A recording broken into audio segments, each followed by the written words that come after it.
हमारे दादा कहीं उतर गया वो पेड़े से, लेकिन वो उतरे नहीं, उतर गए। उसके बाद हमारे दादा का गला दाब के मारने लगे। हमको दौड़ाए थे मारने के लिए। जैसे हम चिल्लाए गुहार लगाए तब तक उन्हें निकल गए। तो 12 बजे दरोगा साहब बैठे, फिर मैं गया अंदर। तो वहाँ जब बताने लगा तो वो हमको जो है बदतमीज और हरामजादा ये सब कह के बोले कि जाओ हम रिपोर्ट नहीं ला पाएंगे। क्या यही धर्म और रक्षित रक्षिता की बात करती है पुलिस? अवरोध सिंह ऐसा कुछ करके दरोगा हैं। अनिरुद्ध किस थाने में? दोस्तपुर थाने में। कहाँ जाए, किसके पास जाए? अगर उनके पास नहीं जाए तो कौन हमारा करेगा? हमारा भाई तो चला ही गया सर। आज 14 दिन हो गया। ये लोग कार्रवाई किए होते तब तक सब पकड़ लिए गए होते सर। अभी तो कोई कार्रवाई नहीं हुई। ये सुल्तानपुर का गोसैसिनपुर गांव है। यहाँ पिछले 7 तारीख को इब्राहिम नाम के एक व्यक्ति के साथ मारपीट की घटना को अंजाम दिया जाता है, जिनकी तबीयत खराब होती है, जिन्हें मेडिकल कॉलेज रेफर किया जाता है, जहां कल उनकी डेथ हो जाती है, जिसके बाद से उनका शव परिजनों के बीच लाया गया है। फिलहाल परिजन इस पूरे मामले में कड़ी कार्रवाई की मांग कर रहे हैं। पूरी घटना कैसे कारित हुई थी वो हम जानने की कोशिश करेंगे। उसके पहले आप देखिए कि रोते बिलखते परिजनों की वो तस्वीरें हैं जो ये बता रही हैं कि अपनों को खोने का दर्द क्या होता है। अभी भी परिवार न्याय की मांग कर रहा है और न्याय की मांग करना कोई गुनाह नहीं है। पुलिस प्रशासन की बंद आंखों को जगाने की कोशिश की जा रही है, खोलने की कोशिश की जा रही है कि आप इस पीड़ित परिवार की मदद कर सकें, इस पीड़ित परिवार को न्याय दिला सकें। इस भरोसे के साथ मुझसे भी संपर्क किया गया, जिसके बाद मैं इस परिवार की आवाज़ बनने की कोशिश कर रहा हूँ। सबसे पहले उस परिवार के लोगों से बात करूँगा। क्या नाम हुआ आपका? मेरा नाम मोहम्मद सिराज है। ये मृतक जो है क्या लगता है? ये हमारे बड़े पापा हैं। अच्छा, हाँ। क्या घटना इनके साथ हुई थी? इनकी घटना 7 तारीख को हुई थी। ये तकरीबन 11:30 बजे ये बाग में गए थे। बस आम तोड़ रहे थे कुछ बच्चे, तो उन्होंने मना किया इनको। तो जैसे ये ऊपर से वो लोग नीचे उतरे, इनको गले में जो है एक गमछा होता है उसे बांध के गिरा दिया गया और मोटे डंडे से इन पे सर पे वार किया गया। ठीक, मतलब जानलेवा हमला किया गया, जान से मारने की कोशिश किया गया। यहाँ से नज़दीकी चिकित्सा केंद्र ले आया गया। वहाँ से इनको डायरेक्टली रेफ़र किया गया जिला हॉस्पिटल। जिला हॉस्पिटल जाने पर कंडीशन इनकी और ख़राब होते हुए तो यहाँ लखनऊ मेडिकल कॉलेज रेफ़र किया गया। इनको चोट लगी थी 7 तारीख से। ये तब से ना ही कुछ बोल पा रहे थे, ना ही किसी को पहचान पा रहे थे। हालात में कोई सुधार नहीं था? हालात में कोई सुधार लगभग नहीं, दिन पे दिन खराब होते जा ही रहे थे। तो कल डेथ हो गई?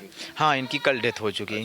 क्या इसके पहले जिन लोगों ने मारपीट की घटना को अंजाम दिया था इनके साथ में, क्या पुलिस उस पर कार्रवाई कर रही है? हाँ, फर्स्ट जब 7 तारीख को जब घटना हुई थी उसके नेक्स्ट दिन या शाम को ही हमारे परिवारजनों ने, जो हमारे यहाँ पे गार्जियन थे, उन्होंने वहाँ जाके FIR दर्ज किया, जो कि नॉर्मल धारा जो भी होती है लगाया गया। ठीक, उसके उपरांत ना ही थाने से कोई यहाँ आया कार्रवाई के लिए, छोटा या बड़ा अधिकारी या पुलिसकर्मी या गार्ड, ना ही वो परिवारजन जो वहाँ के से कोई संपर्क, किसी से भी प्रकार की कोई सहायता नहीं हुई परसों तक। जब इस डेट के पहले इनकी किसी प्रकार की कोई सहायता नहीं हुई। उसके उपरांत हमने SP सुल्तानपुर में एक एप्लीकेशन डाला, हमारी कोई सुनवाई नहीं हो पा रही। कुछ ऐसी स्थिति। डेथ के बाद पुलिस क्या कार्रवाई कर रही है? डेथ के बाद पुलिस जो है इनकी पुरानी कुछ धाराएं थी और साथ में 105 धारा है एक, उसको बढ़ाया गया है। हाँ, और मेरा मानना ये है कि इनका शव तब तक यहीं रखा जाएगा जब तक इनके मुजरिम अरेस्ट नहीं हो जाते हैं। कि डेथ के पहले 2 दिन पहले हमारे चाचा जी वहाँ थाने में गए थे। उनको वहाँ से अभद्र भाषा में गाली गलौज के साथ भगाया गया। कौन था गाली दिया था? और वहाँ के हमारे चाचा जी थाने में? थाने जी हमारे चाचा हैं, वो आपको आप गए थे? कौन नाम? आइए इधर, आइए जरा। वो आपका? हमारा नाम नवाब अंसारी है। थाने गए थे आप? हाँ, थाने गए। के लिए थाने गए? पहले तो मैं यहीं पुलिस चौकी पे एक अनिल कुमार यादव हैं, सिपाही हैं, उनसे मैं बात की है कि सर अभी तक कोई कार्रवाई नहीं की। आप लोग ना हमारे घर पे आए, ना पूछे, ना आचे। पता लग रहा आप लोग चालान भी कर दिए हो। कम से कम हम लोगों से पूछते, ताँचते, जांच करते या वहाँ से रिपोर्ट मंगवा लेते सर, उस तरह आप कार्रवाई करिए। तो बोल रहे हैं कि हम ऐसा नहीं कर पाएंगे, हम नहीं जाएंगे रिपोर्ट लाने। सर वो नहीं जाएंगे तो कौन जाएगा रिपोर्ट लाने? हमको रिपोर्ट मिलेगी। जाना तो उन्हीं को है। इसीलिए मैं सर जब वो यही सब बोले कि हम लोग नहीं लाएंगे, तुम जाओ खुद लाओ या अस्पताल भेजेगा, तो हम सर एसपी के पास गए। एसपी सर जो है तुरंत लाइन पे लिए उनको। एसपी से बोले कि तुरंत भेजिए नवाब को, मैं यहाँ से सब कार्रवाई करूँगा। फिर मैं उस दिन नहीं जा पाया।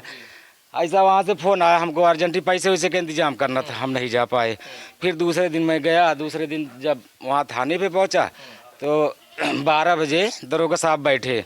फिर मैं गया अंदर, तो वहाँ जब बताने लगा तो वो हमको जो है बदतमीज़ और हरामजादा ये सब कह के बोले कि जाओ हम रिपोर्ट नहीं ला पाएंगे और ना हमको मिल रही है। क्या नाम था उनका जो ऐसा बोल रहे थे? अवरोध सिंह ऐसा कुछ करके दरोगा हैं, अनिरुद्ध, किस थाने में? दोस्तपुर थाने में है। उसके बाद जो है बोले कि जिसकी सिफारिश से आप वहाँ गए थे एसपी साहब के यहाँ, उन्हीं से बोल दो कि जा करके अपना रिपोर्ट लेकर आएँ, अगर उनमें दम है तो। हमको रिपोर्ट नहीं मिल रही है। अब बताइए सर, हम कहाँ जाएं, किसके पास जाएं? अगर उनके पास नहीं जाएं तो कौन हमारा करेगा? हमारा भाई तो चला ही गया सर। आज 14 दिन हो गया। ये लोग कार्रवाई किए होते तब तक सब पकड़ लिए गए होते सर। अभी तो कोई कार्रवाई नहीं हुई है। गिरफ्तारी नहीं हुई? नहीं, अभी बोल रहे हैं कि एक की गिरफ्तारी हो गई है। कैसे हम जाने क्या चाहते हैं? वो लोग सर गिरफ्तार हों, जो धाराएं लग रही हैं उसकी हमको ओरिजिनल कॉपी मिले सर, तभी हम इनकी डेड बॉडी जो है दफनाएंगे, नहीं तो नहीं दफनाएंगे, अपने घर पर रखेंगे सर। हाँ सर। ठीक है। अगर कोई पीड़ित माननीय पुलिस अधीक्षक जी के पास जाता है और अपनी व्यथा बताने की कोशिश करता है, तो क्या कोई भी थाने का इंस्पेक्टर होगा वो इस तरीके से बात करेगा क्या? किसी भी पीड़ित व्यक्ति से, किसी भी परेशान व्यक्ति से क्या इस तरीके से बात की जा सकती है क्या? क्या यही धर्म और रक्षित रक्षिता की बात करती है पुलिस? पुलिस पर एक बड़ा सवाल है कि अनिरुद्ध सिंह कोई इंस्पेक्टर हैं जो दोस्तपुर थाने में है। जब ये व्यक्ति जाते हैं वहाँ पर, इनका कहना है कि जब उनसे वो अपनी बातों को बताने की कोशिश करते हैं, रिपोर्ट मांगने की कोशिश करते हैं, तो इनसे बदसलूकी की जाती है।